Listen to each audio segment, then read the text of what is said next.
네, 약 한 7년 전에 나온 책, 그죠? 제자인가, 팬인가, 제자인가. 영어 원래 원제목 이름은 Not a Fan입니다. 우리는 팬이 아닙니다. 이 카일 아이들먼의 이 책을 여러분 아마 보신 적 있을 겁니다. 그 책에서 우리에게 주는 메시지는 우리는 예수님을 따라다녔던 수많은 군중들처럼 예수님을 좋아하고 열광하고 즐거워하는 그런 팬과 같은 자들이 아니라 우리는 예수님을 진정으로 믿고 예수님을 따르며 예수님의 사역에 동참하는, 그리고 그 헌신을 하나님 앞에 드리는 제자라는 것이죠. 그래서 그 책에서 이렇게 말했어요. 우리 신앙의 연수가 아니라 우리의 헌신의 깊이가 더 중요하다. 근데 그 헌신의 깊이는 어떻게 나옵니까? 저는 진정한 믿음에서 나온다고 생각합니다.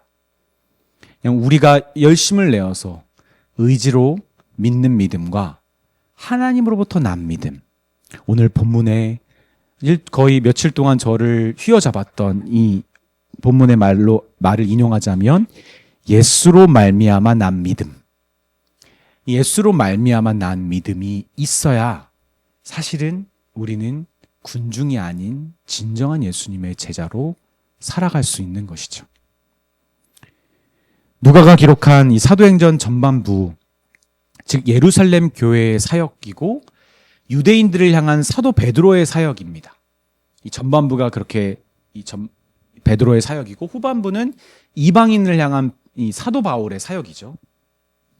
근데 베드로 사역의 중심에는 매우 비슷한 패턴이 반복됩니다.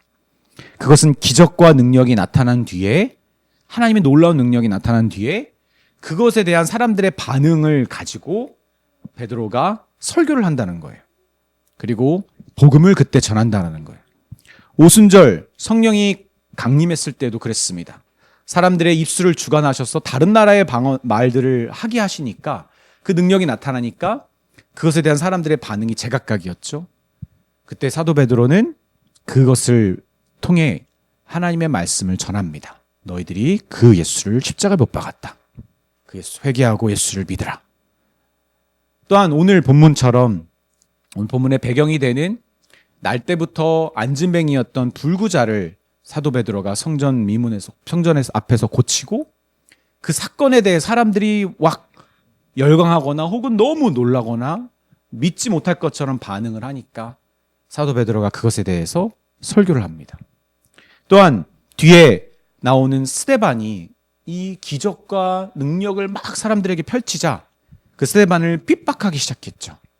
그리고 스데반을 잡았습니다. 그 사로잡았을 때 사도 스데반은 그것을 통해 하나님의 말씀을 설교를 합니다. 그리고 그것으로 인하여 스데반은 순교를 당하게 되죠. 그러니까 이 패턴은 사실은 교회 사역의 핵심인 하나님의 말씀을 전하는 데 있어서, 복음을 전하는 데 있어서 하나님의 능력이 앞뒤에 함께 하고 있다는 것을 우리에게 보여주고 있어요.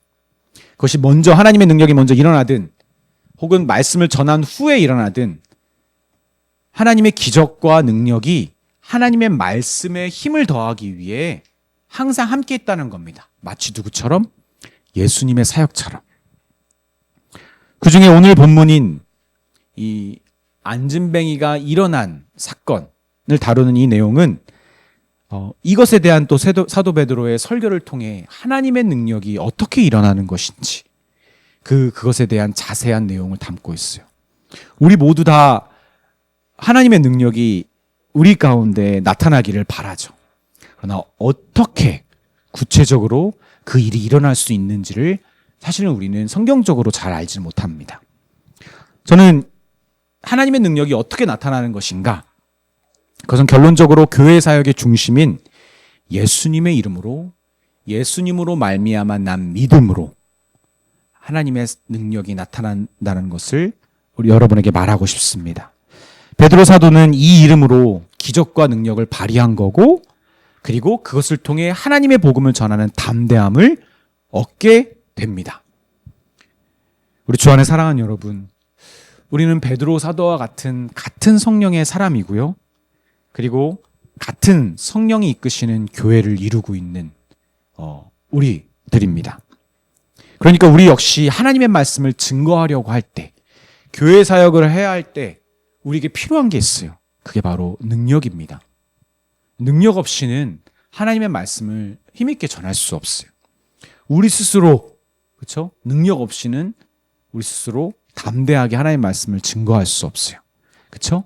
마치 파산한 보험회사에 보험 상품을 전하는 보험 판매원처럼 한번 해봐, 이렇게 자신 없이 말하는 게 아니라 이 상품에 대한 분명한 확신과 믿음을 가지고, 그리고 정말 이 능력을, 이 회사가 얼마나 단단하고 그리고 강력한 상품이 있는지를 보여줄 수 있는 그런 사람. 여러분, 그 사람은 하나님의 능력을 나타내는 예수님으로 말미암아 난 믿음이 있는 사람이죠. 저는 우리 모두가 하나님의 말씀을 전하는 이 교회 사역을 행할 때 하나님의 능력을 구하기를 원합니다. 그리고 그 능력을 통해 더 이 정말 작은 교회지만, 그리고 잘 보이지 않는 곳에 있는 교회지만 누구보다 잘 드러나고 그리고 하나님을 믿게 하는 교회가 되기를 원합니다. 그런데 그러려면 우리는 사도들처럼 우리가 정말 예수의 이름으로, 예수님의 이름으로 말미암은 믿음을 가지고 있는지를 돌아봐야 되죠. 오늘 말씀이 우리에게 그것을 점검하게 해줍니다.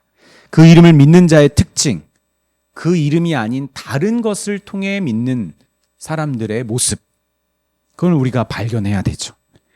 이것을 통해 우리는 오직 예수로 말미암아 난 믿음으로 무장해서 그런 하나님의 능력을 그 이름으로 발휘하고 하나님의 말씀을 담대히 전하는 교회 되기를 주님의 이름으로 빕니다. 아멘. 교회를 말하기 전에 내 개인의 삶의 자리에서 하나님의 능력을 발휘하는 정말 하나님의 사람, 예수님의 제자, 여러분 그렇게 되기를 소망합니다. 아멘. 먼저 본문은 사도들에게 치유받은 한 사람이 있음을 우리에게 알려주죠. 3장 11절에 보면 나은 사람이 베드로와 요한을 붙잡으니 라고 되어 있죠. 나은 사람이 있습니다. 치유받은 사람이 있습니다. 여기 11절부터 26절까지는 사실은 여러분이 혹시 성경에 표시할 수 있으면 그렇게 표시하세요. 11절부터 26절까지는요, 사실 그 앞에 나온 안진뱅이가 치유받은 사건을 다시 조명해 주는 거예요. 다시 보여주는 거예요. 그 디테일한 내용을 알려주고 있어요. 그래서 8절의 내용을 우리에게 풀어주고 있는데, 8절에 보면 뛰어서서 걸으며 그들과 함께 성전에 들어가면서 걷기도 하고 뛰기도 하며 하나님을 찬송하니, 평생 불구였던, 날 때부터 불구였던 이 불구자가 뛰고 걷고 성전에 들어가서 하나님을 찬양하는 일들이 일어난 거죠. 어떻게 이런 일들이 일어났고, 그리고 이 일들에 대한 사건이 어떤 또 우리에게 모습을 보여줄까. 그런데 이 사람은 3장 초반부에 보면 태어났을 때부터 안진뱅이였고요. 그가 할 수 있는 것은 성전에 기도하라고 하는 사람들에게 구걸하는 것뿐이었어요. 평생 구걸하는 인생이었습니다. 경건과 궁율의 마음으로 이 9시, 즉 3시입니다. 오늘날 따지면 3시면은 희생제사가 있는, 이 성전에서 희생제사가 있는 때예요. 희생제사가 있는 때에 기도하러 간다는 것은 그 어느 때보다 하나님 앞에 두려운 마음이 있고요, 하나님 앞에 감사한 마음이 있고요, 하나님 앞에 빚진 마음으로 나아가는 시간이에요. 그러니까 만약 이 구걸하는 사람을 내가 긍휼히 여기고 그에게 베풀어 주면 하나님이 나를 얼마나 나를 기뻐 보실까, 나를 불쌍히 여겨 주실까. 여러분, 구걸을 구하는데 이보다 좋은 타이밍, 시간, 자리가 없는 거죠. 그걸로 먹고 살았던 거죠. 마침 성전에 기도하러 가던 이 베드로와 요한 두 사도를 만나서 그는 역시 구걸하였고, 이에 두 사도는 그를 향하여 자기들을 쳐다볼 것을 요청합니다. 우리를 봐라 한번. 근데 여러분, 그 안진뱅이의 그때의 모습을 주목해 볼 만한 것은, 안진뱅이는 그들을 보고 그들의 그 사람을 통해 어쩌면 돈과 같이 지금 당장 자기를 도와줄, 자기에게 필요한 것을 채워줄 수 있을까? 그렇게 바라봤다는 것이죠. 그러니까 오늘 빌어먹을 거, 오늘 내가 먹어야 될 양식을 이들을 통해 얻을 수 있지 않을까라는 마음으로 이 사도들을 보았던 겁니다. 3장 5절에 보면 그가 그들에게 무엇을 얻을까 하여 바라보거늘. 여러분, 당장 나에게 필요한 거 지금 당장 배고픕니다. 당장 오늘 저녁에 먹고 죽을 돈이 없습니다. 이렇게 당장 필요한 것을 구걸하고 있었던 그에게 사도 베드로는 신약 성경에서 가장 유명한 설교의 구절 중에 하나를 외칩니다. 우리 한번 같이 읽었으면 좋겠습니다. 3장 6절입니다. 시작. 베드로가 이르되 은과 금은 내게 없거니와 내게 있는 이것을 내게 주노니 나사렛 그리스도의 이름으로 일어나 걸으라 하고. 네. 어떤 사람들은 이 구절을 보면서 은과 금과 같은 세상적인 물질이 아닌 하나님의 능력을 소유하는 교회가 되어야 된다고 주장하는 근거로 이 말씀을 사용합니다. 아, 역시 은과 금은 좋은 게 아니야. 아, 너무 세상적인 거 좋은 게 아니야. 우리에게 필요한 거는 예수의 이름뿐이야. 그러니까 은과 금을 자꾸 이야기하지 말라는 거죠. 세상적인 것을 추구하지 말라는 거죠. 실제 그리스도인들 중에는 사실은 부자도 세상적으로 뛰어난 사람도 사실 많지 않습니다. 그러나 여러분, 이 말씀은 은과 금이 무가치하다는 것도 아니고요. 이 사람에게 불필요하다는 것도 아닙니다. 얼마나 필요합니까? 여러분, 평생 불구로 살았고 구걸하며 살았어요. 그럼 여러분, 오늘 당장의 식기니는 해결할지 몰라도 내일을 또 걱정해야 되고요. 혹시 이 사람은 남자일 거 아니에요, 그렇죠? 남자인데 자기가 부양해야 될 가족이 분명히 있을 텐데 얼마나 비참한 인생입니까? 가난이 반복되고 겹치는 인생. 그럼 이 사람에게 정말 은과 금은 너무너무 필요한 거고요. 그리고 우리에게도 필요합니다. 은과 금. 여러분, 가난하면 고통받는 것이 너무나 많고요. 똑같은 일을 겪어도 데미지가 다릅니다. 그런데 이 말씀은 좀 더 안진뱅이의 상황에 더 대입해서 다시 풀어보면 이렇습니다. 제가 이렇게 풀어봤어요. 여러분, 성경 아니니까 아멘 하지 마십시오. 네. 내가 안 넣었나? 안 넣었구나. 미안해요. 네. 제가 넣었는데, 지금 너에게 당장 필요한 은과 금은 내게 없지만 오히려 너의 인생을 송두리째 바꿀 진정한 문제를 해결해 줄 치유의 능력이 있으니 그것은 예수의 이름이다. 그 이름으로 걸어라. 일어나 걸어라. 그래, 은과 금도 중요해. 지금 당장 너에게 은과 금이 필요할지도 몰라.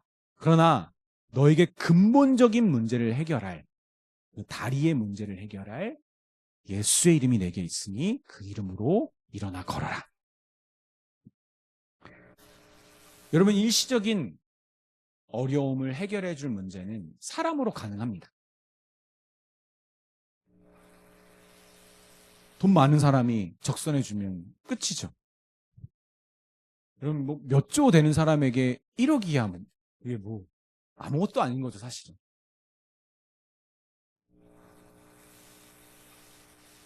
그런데 하나님은 그 정도 문제를 해결하시는 분이 아니라 아무도 해결할 수 없는 근본적인 몸의 불구를 고쳐주실 수 있는 분인 거죠. 사도 베드로는 그것을 보았고 그것을 그 사람에게 선물로 준 것입니다. 저는 여기서 오늘 말씀의 첫 번째 핵심을 발견합니다. 예수님의 이름을 믿는 사람과 믿지 않는 사람의 차이고요. 팬과 그리고 제자의 차이입니다. 그 이름의 능력을 믿는 사람은 무한한 하나님의 능력을 기대하는 사람이라는 거죠. 하나님의 능력을 알고 믿는 사람은 기대치가 다릅니다. 일시적인 해결이 아니라 근본적인 해결을 볼 줄 알고 그것을 하나님께서 바꿔주실 것을 믿고 기대하는 자이죠. 여러분, 그 사람의 가장 큰 특징이 뭘까요? 가장 큰 특징, 제가 볼 때, 오늘 본문의 맥락으로 볼 때 놀라지 않는다는 것. 이미 알고 믿었기 때문에, 기대했기 때문에 놀라지 않는다는 거죠. 기대하지 못한 일이 없는 게 이 제자들의 특징인 것 같습니다.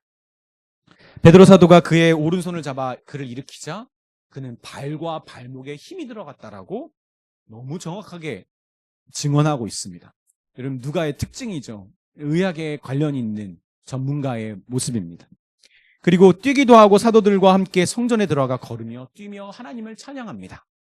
이를 보았던 성전 안과 밖에 모든 사람들, 그를 아는 사람들, 그를 헐게 본 사람들, 이 장면을 직접 경험한 사람들, 이 장면을 보고 믿을 수 없어서 이것을 전해들은 사람들 모두가 다 기겁합니다. 영광을 금치 못한 거죠. 그들의 놀람은 이 일이 믿어지기 때문에 놀람이 아니라 전혀 기대하지 못했던, 기대할 수 없었던 일에 대한 반응입니다. 그리고 믿을 수 없다는 반응인 거죠. 사도행전 3장 12절, 우리 오늘 본문의 가장 중요한 구절 중에 하나를 우리가 보자면 이렇게 되어 있습니다. 베드로가 이것을 보고 백성에게 말하되 이스라엘 사람들아, 이 일을 왜 놀랍게 여기냐? 왜 이 일이 놀랍냐? 난 하나도 안 놀랍다. 여러분, 베드로가 왜 안 놀라울까요? 예수님의 죽은 자까지 살리시는 기적을 보았고요. 예수님을 죽은 자에서 살리시는 하나님의 능력도 성령의 능력이죠. 직접 경험했어요. 경험했을 뿐만 아니라 그 예수의 성령이 자기들과 함께 하기 때문에 같은 성령으로 하나님이 어떤 것도 산을 옮길 수도 있다는 것을 믿고 기대하기 때문이죠. 지난 2년 동안, 사실은 2년 반이죠. 우리 교회가 2022년 6월부터 시작을 했어요. 그때부터 기도하기 시작했고 말씀을 제가 나누기 시작했고 그때부터 개척 동역자들을 모으기 시작했어요. 믿는 자들의 침례교회가 세워지는 동안에 여러분, 여기까지 오게 된 일들이 보면서 여러분, 이게 놀랍습니까? 여러분 어떠세요? 놀라지 않는 건 두 가지 반응이에요. 왜냐면 하나는 정말 믿음이 좋아서, 하나님이 이 정도는 하실 수 있는 분이라는 믿음을 갖고 있는 사람은 안 놀라요. 또 하나는 이건 하나님이 하신 일이라고 믿지 못하는 사람들은 또 안 놀랄 수도 있어요. 요즘 같은 사람들의 심성을 보면. 근데 정말 믿음의 사람들이 이렇게 한 교회가 세워지는 모든 과정을 겪으면서 놀라지 않는 이유는 딱 하나입니다. 하나님을 알기 때문입니다. 이 교회를 향한 하나님의 진심을, 하나님의 그 능력의 손을 알기 때문입니다. 여러분, 2년 반 동안 우리 인간에게 가장 체감적으로 오는 돈, 우리가 얼마나 많은 돈을 썼을까요? 얼마나 많은 재정을 우리가 받았고 사용했을까요? 깜짝 놀랄 겁니다. 2년 반 동안 우리가 쓴 재정 생각해요. 상상도 못할 액수죠. 그리고 여기 저는 공사를 할 줄도 몰랐어요. 그래서 저는 교회 공사 절대 안 한다는 입장이었어요. 왜냐면 그 재정이 너무 아까웠어요. 차라리 공사가 이미 잘 된 곳을, 그래서 부흥해서 나가는 곳을 찾아서 그 비용을 아껴서 우리 교회를 위해서 쓰자라는 입장이었는데 공사까지 할 줄도 몰랐어요. 근데 여러분, 우리 이 정도로 놀라면 안 되죠. 여러분, 우리 교회가, 연인자들의 침례교회가 기독교 한국 침례교회에서 가장 크고 오래가는 교회가 될 줄 누가 압니까? 성모님이 제일 못 믿겠다는 표정을 짓고 있어요. 네. 여러분이 그 수백 년의 그 레거시, 이 역사에 여러분의 이름이 올라갈 줄 누가 압니까? 성도들의 이름은, 불명예스러운 이름은 잘 나오진 않아요. 그렇죠? 목회자가 제일 조심해야 돼. 네. 그 목사님이 떠난 후 교회가 성장했다, 뭐 이런 거 있잖아요.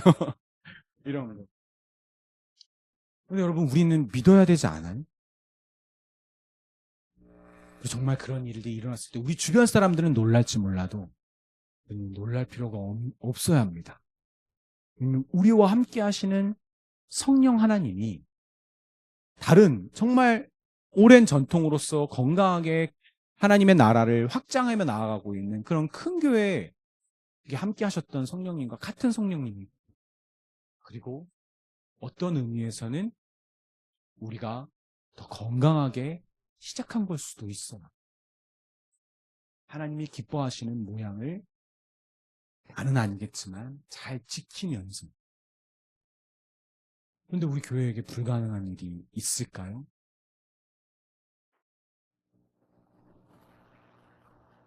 여러분, 우리가 지난 봉사의 과정을 보면서 우리에게 들어온 재정, 우리가 갖고 있었던 재정과 들어온 재정을 딱 보면은 봉사를 딱 마치고 그 다음 한 달을 버틸 수 있는 그 정도의 재정이 딱 우리에게 맞춰졌어요.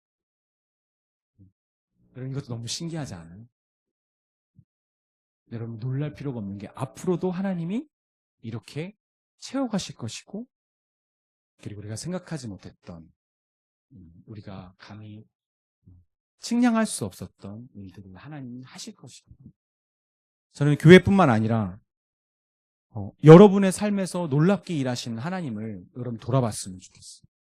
지금 여러분이 신앙생활하고 있는 지금의 모습을 생각해보면 이거 여러분 말이 되는 겁니까? 현준 형제가 지금 교회에서 지금 새벽 6시, 5시에 일어나가지고 교회에서 지금 예배 드릴 줄 몇 년 전이면 상상도 했겠어요? 그쵸? 전혀 상상도 못했을 거예요. 제가 목사가 될 줄은 저도 몰랐고요. 저를 얼마 전에 교회로 인도해 주신, 진짜 교회다움으로 인도해 주신 형님의 장례식에 갔다 왔는데, 형님의 아버님의 장례식에 갔다 왔는데 사람들이 다 기겁해서 제가 목사가 됐다는 얘기를 듣고 정말 깜짝 놀라더라고요. 저도 생각 못했어요. 근데 여러분, 놀라면 안 됩니다. 하나님이 여러분을 어디로 인도하실지 몰라요. 그렇죠? 시행제를 어디로, 다 어디로 인도하실지 몰라요. 바울 사도는 하나님의 권세가, 하나님의 아들의 권세가 교회와 함께 하여서 그 교회를 하나님의 거룩한 신부로 준비시킬 것을 확신했어요. 그 확신을 가지고 정말 기도하며 적은 이 말씀이 이 골로새서의 말씀입니다. 골로새 15장 23절의 내용이 좀 긴데 여러분 눈으로 한번 따라가 보세요. 그는 누구시죠? 예수님은 보이지 않는 하나님의 형상이시여 모든 피조물보다 먼저 나신 이시니 만물이 그에게서 창조되되 하늘과 땅에서 보이는 것들과 보이지 않는 것들과 혹은 왕권들이나 주권들이나 통치자들이나 권세들이나 만물이 다 그로 말미암고 그를 위하여 창조되었고 또한 그가 만물보다 먼저 계시고 만물이 그 안에 함께 섰느니라. 그는 몸인 교회의 머리시라. 그가 근본이시요 죽은 자들 가운데서 먼저 나신 이시니 이는 친히 만물의 으뜸이 되려 하시며 아버지께서는 모든 충만으로 예수 안에 거하게 하시고 그의 십자가의 피와 화평을 이루사 만물 곧 땅에 있는 것들이나 하늘에 있는 것들이 그로 말미암아 자기와 화목되기를 기뻐하심이라. 전에 악한 행실로 멀리 떠나 마음의 원수가 되었던 너희를 이제는 그의 육체의 죽음으로 말미암아 화목하게 하사 너희를 거룩하고 흠없고 책망할 것이 없는 자로 그 앞에 세우고자 하셨으니 만일 우리 같이 읽을까요? 시작. 너희가 믿음에 거하고 허 위에 굳게 서서 너희 들은 바 복음의 소망에서 흔들리지 아니하면 그리하리라. 아멘. 분명 이 말씀은 예수께서 아버지께로부터 받은 무한한 능력이 있고 그 능력과 성령으로 우리에게 맡기신 우리를 거룩하게 하신 일 하나님이 완성하실 거라는 거예요. 하나님의 능력 생각할 때 가장 떠오르는 것은 이거죠. 근데 왜 나 안 바뀌지? 왜 나는 하나님이 기뻐하시고 나도 기뻐하는 제자다움으로 나는 왜 완벽하게 변화되지 못하지?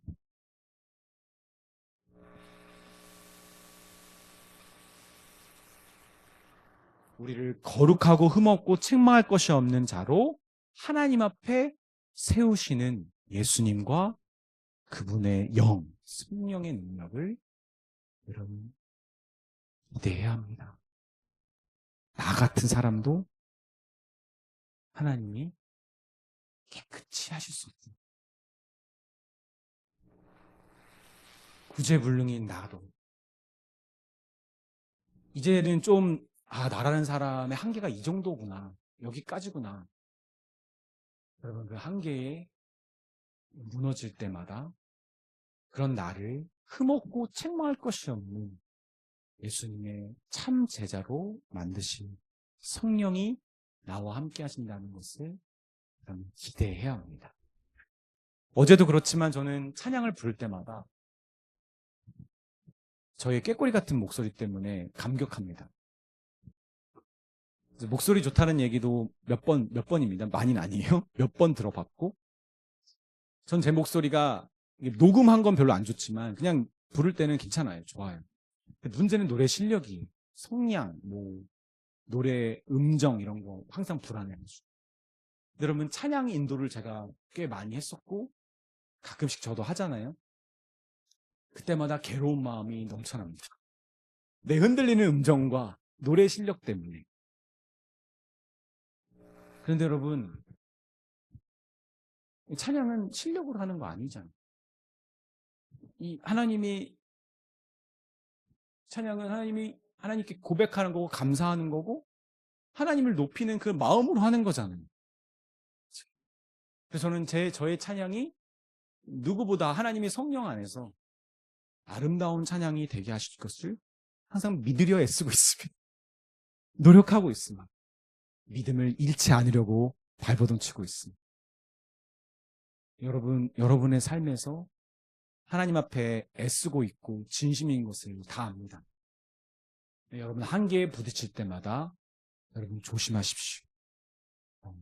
기대하는 마음이 움츠러들지 않도록 하나님이 나를 완전하게 하신 그 지점이 있다는 것을 잃지 않도록.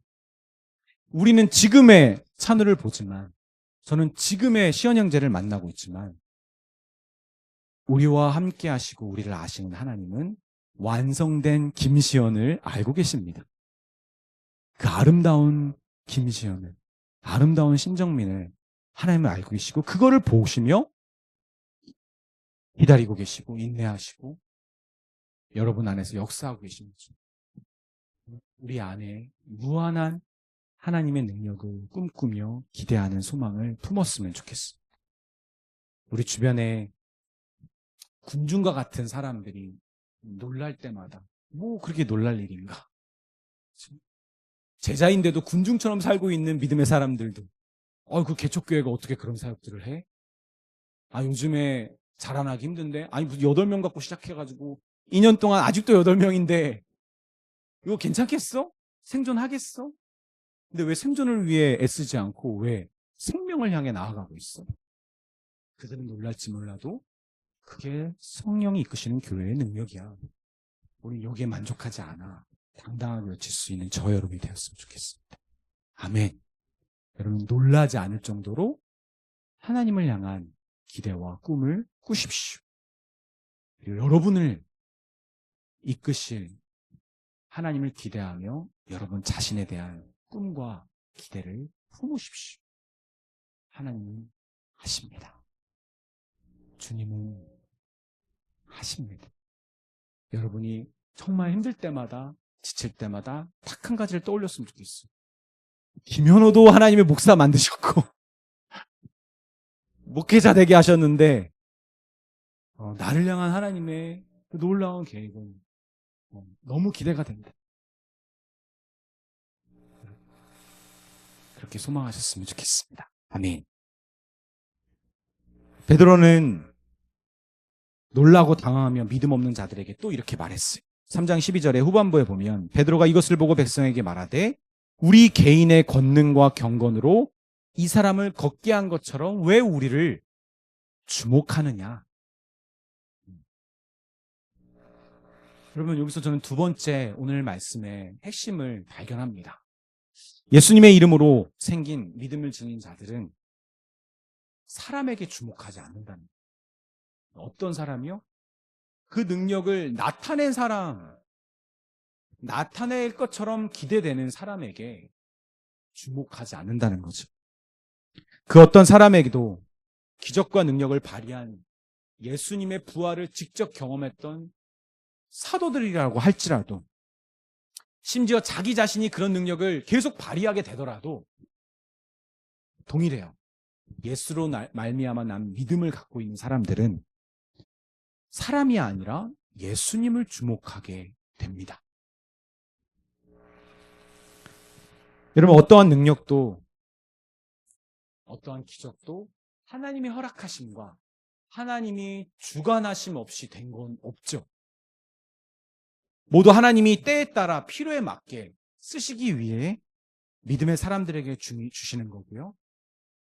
심지어 예수님께서 이 땅에 오셔서 사역하시고 기적을 행하신 일들과 무엇보다 죽으신 일과 하나님이 그 예수를 성령으로 살리신 일, 부활하신 일도 하나님이 주관하신 일입니다. 예수님이 스스로 능력이 있어가지고 그 능력을 발휘하셔서 살아나시는 게 아니라 자기를 비우신 그 예수님을 하나님이 때에 맞게 성령으로 살리신 겁니다. 베드로 사도는 이 점을 강력하게 지적했어요. 사도행전 13장 14절 15절을 보면 너희가 거룩하고 의로운 일을 거부하고 도리어 살인한 사람을 바라봐줘 놓아주기를 구하여 생명의 주를 죽였도다. 그러나 하나님이 죽은 자 가운데서 그를 살리셨으니 우리가 이 일의 증인이라. 너희가 하나님의 일을 가로막으려고 했었지. 그런데 하나님이 강한 능력의 손으로 사람의 어떠함에 하나님의 일이 막히지 않고 하나님은 그 일을 이루신 것을 사도들은 본 겁니다. 하나님이 주관하시는 일에 사람이 막을 수도 사람이 거기서 더할 수도 없구나.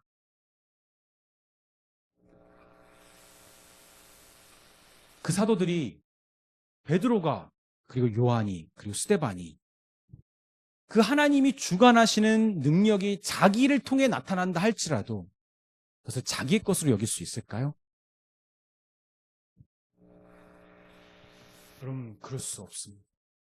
그리고 무엇보다 그들은 보고 깨달았어요. 뭘 보고 깨달았냐면 하나님이시며 하나님의 아들이신 예수님이 이 땅에 오셔서 말씀과 기적과 능력을 행하시는데 단 한 번도 예수님은 자기의 능력으로 기적과 능력을 행하신 적이 없다라는 거예요.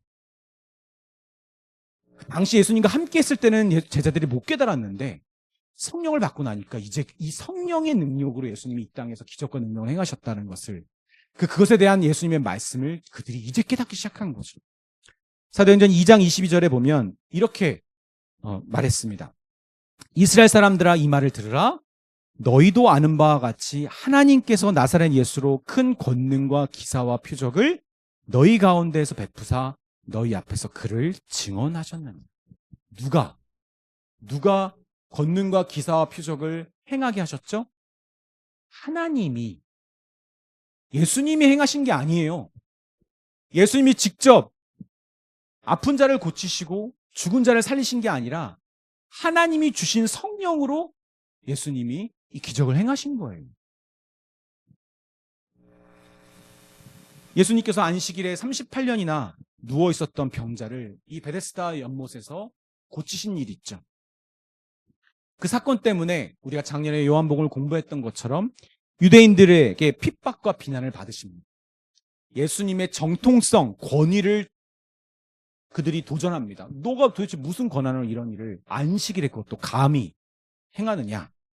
그때 예수님은 자기의 권한, 하나님의 아들의 권한이 무엇인지를 예수님이 자기를 변호합니다. 근데 어떻게 변호하셨죠? 우리 한번 같이 읽어볼까요? 요한복음 5장 19절 20절입니다. 시작. 그러므로 예수께서 그들에게 이르시되 내가 진실로 진실로 너희에게 이르노니 아들이 아버지께서 하신 일을 보지 않고선 아무것도 스스로 할 수 없나니 아버지께서 행하시는 그것을 아들도 그와 같이 행하느니라. 아멘. 예수님은 자기를 변호하실 때 어떻게 변호하셨죠? 내가 진짜 하나님의 아들이다.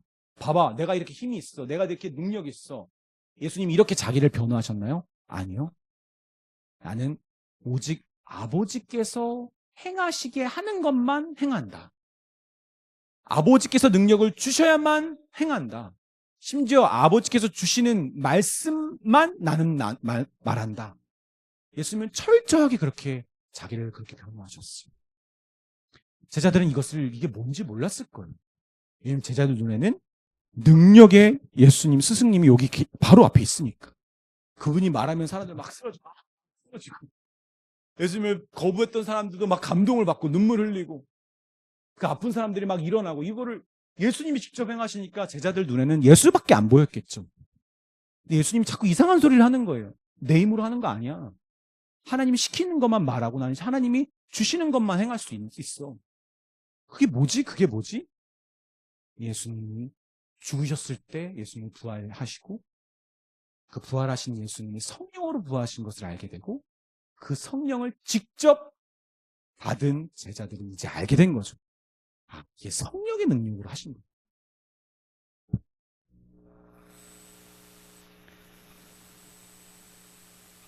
사도행전 3장 16절에 그 이름을 믿음으로 그 이름이 너희가 보고 아는 이 사람을 성하게 하였나니 예수로 말미암아 난 믿음이 너희 모든 사람 앞에서 이같이 완전히 낫게 하였느니라.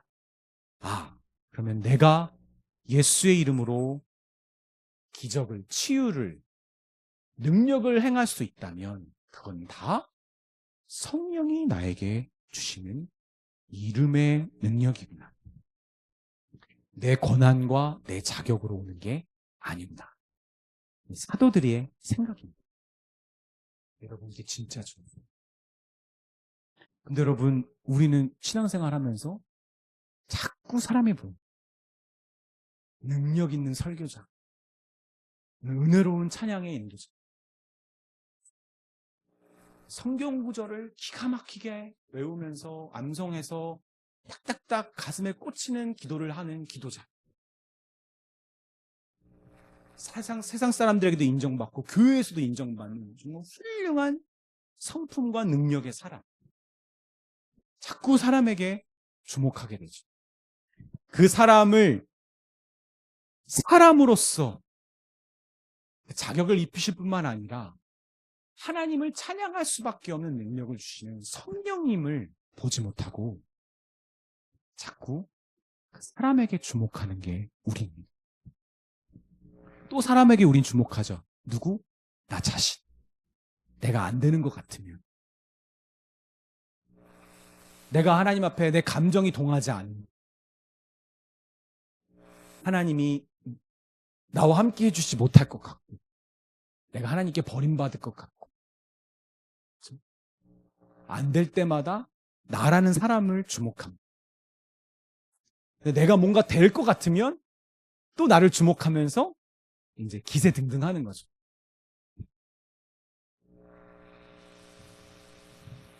근데 여러분, 이 베드로의 설교를 듣고 있는 사람들이 누구죠? 베드로가 지금 이스라엘에게 뭘 얘기하고 있죠? 너희가 생명의 주를 죽였잖아. 너희들 사실은 용서받을 수 없는 죄를 졌잖아. 근데 그 용서받을 수 없는 죄를 용서해 주시고 구원에 이르게 하실 예수님의 이름으로 회개하고 구원받아. 사도행전 3장 17절 18절에 형제들아 너희가 알지 못하여 그리하였으며 너희 관리들도 그리한 줄 아노라. 너희가 무지했지? 근데 되돌릴 수 없잖아요. 여러분, 예수님 죽인 거, 예수님 거부한 거, 예수님을 모른 채 살아온 거 여러분 되돌릴 수 없잖아요. 그것 때문에 겪게 된 수많은 일들, 고통들, 내가 피해를 줬던 사람들, 아픔을 줬던 사람들, 여러분 그것도 어떻게 회복합니까? 어떻게 되돌립니까? 절대로 정상으로 회복 안 돼요. 그런데 그것을 회복시키실 수 있는, 아니 새롭게 하실 수 있는 하나님이 이것을 미리 아시고 너희의 죄의 크기와 상관없이, 이건 저의 이 말씀에 대한 해석입니다. 하나님이 그 계획하신 구원의 일을 예수의 이름으로 이루셨고 그 이름이 너희의 죄를 용서하시고 너희를 새롭게 하실 것이다.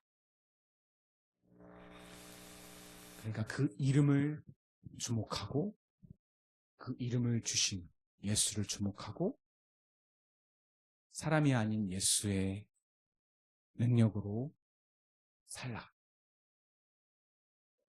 저는 아마도 이 말씀이 깨달아진 유대인들에게 가장 힘든 일은 예수님을 죽인 일이겠죠. 그리고 가장 자기가 회복될 수 없다라는, 돌이킬 수 없는 죄를 졌음을 아마 알았을 겁니다. 그런데 그런 나의 죄조차 용서하시고 깨끗하게 하시고 새롭게 하실 수 있는, 이제 의인이라 부르실 수 있는 그 예수의 이름을, 그 능력을 여러분 경험하면 어떻게 나라는 사람을 높일 수 있겠습니까?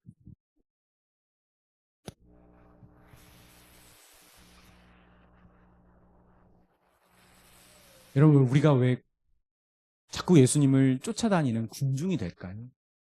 제자가 아니라. 마치 군중처럼 사람들이 많이 몰리면 막 기분 좋아가지고, 와, 여기 우리가 잘 왔구나, 여기가 진짜구나, 휩쓸렸다. 사람들이 쭉 빠지면 거기 또 휩쓸려서 또 빠지는, 왜 그런 군중이 될까요? 바로 기적을 일으키는 사람, 기적을 받는 사람에게 주목하기 때문에. 여러분, 그 기적을 예비하시고 그 기적을 통해 하나님의 놀라운 일들을 행하시는 예수님의 이름으로 제자가 된 사람은 거기에 휩쓸리지 않습니다.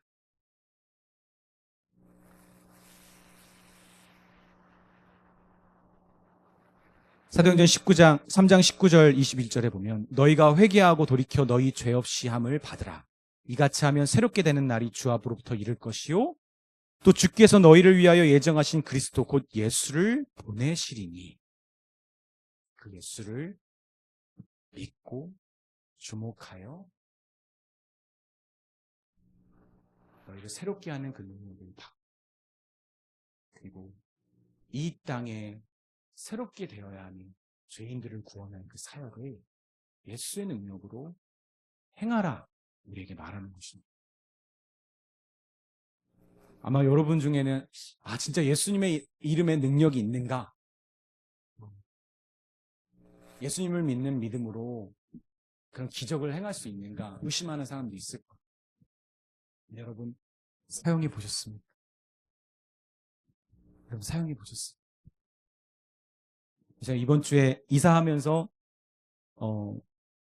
드라이버질을 엄청 많이 했거든요. 가구 또 설치하고, 침대 설치하고, 뭐 옮기고. 근데 여러분, 이 드라이버질을 할 때마다 항상 느끼는 게 있어요. 항상 우리는 딱 맞지 않는 이 드라이버, 그쵸? 약간 비슷한데 맞지 않는 드라이버나 뭐 볼트 같은 것들을 체결할 때 항상 애를 먹어요. 그리고 심지어 또 마모된 것들도 있어요, 나사 중에는. 그거를 어떻게든 잘 쪼여보려고 노력을 합니다. 근데 여러분, 그거 알아요? 진짜 기가 막히게 딱 맞는, 원래부터 딱 맞추어졌었던 그 짝을 딱 만났을 때 그 쾌감, 그리고 그렇게 크게 힘들리지 않아도 후루룩 스무스하게 체결되는 그 느낌. 저는 이게 여러분, 예수의 이름의 능력을 사용할 줄 아는 사람의 삶인 것 같아요. 예수의 이름을 부르지 않아도, 제대로 사용하지 않아도 우리는 예수의 사람이기 때문에, 성령이 우리와 함께 하시기 때문에 체결하긴 합니다. 볼트를 조이긴 해요. 우리에게 드라이버 있어요. 너무 힘들어요. 너무 힘들고요. 특히 제가 이번에 우리 아이들 침대 설치할 때 느낀 거지만, 이거 다 조였는데 이게 아닌 거예요. 바뀐 거예요. 이것 때문에 막 좌절했는데, 누가 잘못한 거? 내가 잘못했잖아요. 하필 전동 드라이버도 없어가지고. 그래서 다시 또 풀고, 또 다시 조이고, 이것을 계속 몇 번 반복했어요. 아내가 저한테 뭐라고 하려다가 제가 막 화나 있는 것을 보고 저의 신경을 건들지 않고 부드럽게 저를 타이르더라고요. 아내가 눈치를 보더라고요. 여러분, 제가 잘못한 거죠. 만약 딱 맞는 드라이브 있었다면 잘못 껴더라도 크게 힘들이지 않고 바꿀 수 있을 때, 그 시간을 아껴서, 그 힘을 아껴서 다른 사람의 드라이버를, 잘 안 되는 드라이버를 도와줄 수도 있고. 여러분, 예수의 이름으로, 예수의 이름으로 말미암아 난 믿음으로 살아가는 사람은 딱 맞는 드라이버로 볼트를 조이고 푸는 사람입니다. 여러분 그거 사용하십시오. 제발 좀 그것 좀 사용해 보십시오. 그게 얼마나 좋은 거고, 이 드라이버를, 볼트를 위해서 이 드라이버를 나에게 맡기신 거구나. 그러면 알 수 있어. 저와 여러분이 어려울 때마다, 벅찰 때마다 자꾸만 사람의 문제로 휘둘릴 때마다 예수의 이름을 부르며 예수에게 주목하고자 그런 믿음을 발휘하는 저희 교회가 되었으면 좋겠습니다. 베드로전서 1장 18절 19절. 저는 사도 베드로, 사도행전에서 사도 베드로가 했던 말씀을 설교할 때나 연구할 때 베드로 전서를 자꾸 찾아보게 돼요.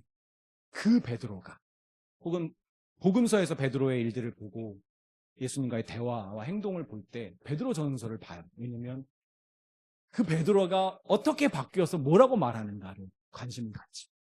베드로전서 1장 18절 19절에 베드로는 이렇게 말했습니다. 우리 한번 같이 읽을까요? 시작. 너희가 알거니와 너희 조상이 물려준 헛된 행실에서 대속함을 받은 것은 은이나 금같이 없어질 것으로 된 것이 아니요 오직 흠 없고 점 없는 어린 양 같은 그리스도의 보배로운 피로 된 것이니라. 아멘. 저는 2025년 저희 교회가 예수님의 이름으로 그 능력을 발휘했으면 좋겠습니다. 금과 은도 필요하지만 정말 금과 은을 적절할 때에 주시고 또 가져가시고 사용해 주시는 예수님의 이름을 의지하고 그리고 사용했으면 좋겠어요. 그럼 우리는 그 예수님의 이름을 우리가 사용하기 시작할 때 딱 우리의 두 가지 특징이 나타날 겁니다. 첫 번째는 사용하면 사용할수록 어렵고 불가능해 보이는 일들을 기대하고 그것을 바라보고 그것으로 도전하고 나아간다는 것이죠. 그 불가능해 보이는 고난과 허들을 넘으면서도 놀라지도 않아요. 하나님이 함께 하시니까 이거 마땅한 거예요. 또 한 가지는 그것을 행하면서도 자기를 주목하거나 주변의 사람들을 주목하지 않아요. 이것을 행하게 하신 예수를 계속 더 보게 되고 예수의 놀라우심을 더 발견하게 됩니다. 도대체 예수가 어떤 분이시기에 이런 일들을 우리에게 행하게 하시는, 그것도 지금 2025년에 지금 나라는 사람을 통해 말도 안 되는 거죠. 이를 어떻게 예수가 도대체 누구시길래 예수에게만 주목하게 된 것입니다. 그러면 우리는 휘둘리지 않겠죠. 우리 이 교회를 개척한 개척 멤버들과 개척 목회자 걔네가 우리 사람에게 주목하지 않을 때 우리 교회와 뒤에 합류하게 되는 성도들이 이 교회를 이렇게 세운 목회자와 개척 멤버들을 주목하지 않고 이들을 세워서 교회를 이끌어 가신 예수님에게 주목하게 되는 그런 교회가 되는 것, 저는 믿습니다. 여전히 많은 사람들이 이런 멤버십 정의용 교회에 대한 비판적인 시각이 있어요. 대표적으로 최근에 제가 느낀 것은 두 가지죠. 주일 예배가 왜 아직 믿음이 없는 사람들이 듣기에 주일 예배가 이렇게 어렵냐. 원래 난 어려운데 설교가 쉬운 것도 어렵게 하는 사람이고 짧은 것도 길게 하는 사람인데, 근데 주일 예배가 왜 쉬워야 되죠? 왜 믿지 않는 사람들을 위한 예배여야 되죠? 주일 예배가? 왜 주일 예배가 군중을 위한 예배가 돼야 되죠? 제자들의 예배인데, 교회는 제자들의 것인데 왜 믿음이 없는 사람들이 쉽게 이해하고 믿음을 받아들일 수 있는 통로로서 주일 예배를 사용해야 됩니까? 저는 아직도 못 받아들이겠어요. 그렇다고 계속 어렵게 하겠다는 거, 길게 하겠다는 거 아닙니다. 제가 원래 사람이 별로 없으면 길게 합니다. 네. 또 하나는 멤버십 교회를 하면 사람들이 너무 이 멤버들끼리만, 끼리끼리에만 결속되고 다양성이 소멸된다는 거죠. 그거 못 믿어요. 못 받아들입니다. 아니, 우리가 모이는 이유, 우리가 이렇게 멤버십으로 강하게 결속되는 이유는 딱 하나입니다. 우리끼리 잘 먹고 잘 살기 위해, 신앙생활 잘하기 위해서가 아니라 우리에게 찾아오는 멤버가 아닌 그 한 사람을 멤버로 구원받는 자로 이끌 수 있는 힘을 얻기 위해서. 우리는 요만큼인데 그렇게 많은 사람들이 오면 우리가 그들을 어떻게 다 소화합니까? 우리들이 거기에 휩쓸릴 거예요. 우리가 모이는 이유는, 우리가 정의원으로서 결속하는 이유는 다른 게 아니에요. 우리는 구원받지 못한 사람들에게 힘있게 복음을 증거하고 그들의 생명으로 인도하기 위해서. 여러분, 우리가 이거 착각을 안 했으면 좋겠어요. 저희 교회가 이 불가능해 보이는, 이 시대에 불가능해 보이는 이 길을 예수의 능력으로 기대하며 사람의 능력에 힘입은 것이 아니라 예수의 이름에 힘입어 행했으면 좋겠습니다. 여러분, 아멘. 저는 제 설교가 정말 듣고 싶지 않은 엉터리 같은 설교일 때도 많지만 그 누구도 하지 못했던 놀라운 설교를 할 수도 있다, 한 거 아닌가라고 기대합니다. 정말 그렇게 기대해요. 여러분도 그런 기대가 있었으면 좋겠어요. 나라는 믿는 자들의 침례교회 이 멤버, 성도 한 사람은 이 세상의 그 어떤 교회의 성도도 흉내낼 수 없는 교회를 향한 전심과 능력을 발휘하는 성도다. 그렇게 이 나라가, 또 세상이, 하나님의 나라가 주목하는 저 여러분이 되기를 예수님의 능력에, 예수님의 이름의 능력에, 예수님으로 말미암아 난 믿음으로 발휘하기를 빕니다. 아멘.